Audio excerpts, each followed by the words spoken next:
nanoparticles, and you. So, it's 2020 and you're doing laps around your kitchen on your lunch break to try to get your steps in, and you start to think to yourself, how could this year possibly get any worse? When suddenly, whoa! This looks like it could be bad, but not to worry, it's 2020 and healthcare is better than ever. With the help of nanotechnology, I'm gonna get you fixed right up. Nanotechnology? Yes, nanotechnology, but I'm specifically talking about nanotechnology in healthcare. Here, let me tell you about it. Nano is a fancy way of saying really, really small. Way too small to see with the naked eye. So nanotechnology really just means technology that's really small.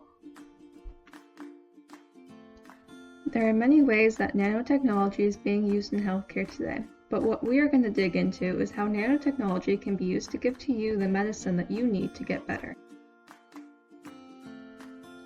A widely used group of nanotechnologies for the delivery of medication are called nanoparticles. As the name suggests, they are very, very tiny dots that are often spherical or ovoid in shape. There are many different ways that nanoparticles can be made and many different materials that they can be made out of. All of the techniques and materials used in making nanoparticles are chosen specifically so that the nanoparticles can go into your body without harming you. Nanoparticles can be designed as carriers for your medication. The medication that you need can be put inside of them or attached to. Once prepared with your medication, the nanoparticles can then be given to you. Depending on why you need the medication, the method of giving it to you can be varied. Once inside of you, they will travel to where the medication is needed most, and once there, they will let go of the medication so that it can be used by you. Hold on, so all that sounds great, but why are nanoparticles better than the ways that medication has been given for so many years already? That's a great question. Let's get back into it. With conventional methods of taking medication, the medication will enter into circulation in your body, where it will come into contact with healthy parts of your body that don't necessarily need the medication. It is also vulnerable to the microbes in your body whose job it is to break down things that it thinks should not be there. Overall, that's a lot of medication wasted. To overcome this, medication dosages are higher and more frequent in order to get the correct amount of medication to the areas of the body that really does need it. All of this medication in your body can cause a lot of the side effects that are often seen with medications.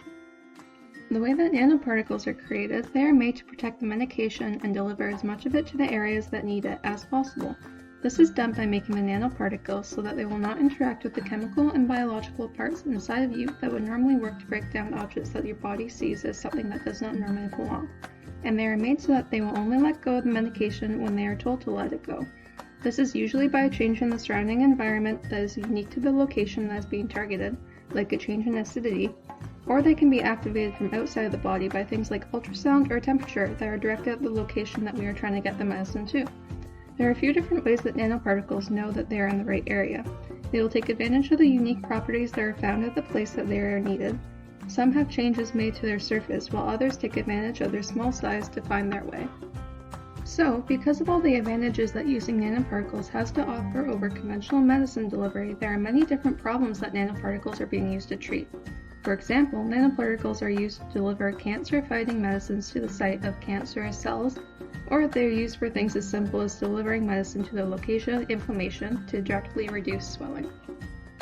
Oh, so what you're saying is that we can use nanoparticles to send my medication to the locations in my body that needs it. Overall, we'll use less medication, but I can actually benefit from it even more. That's exactly right.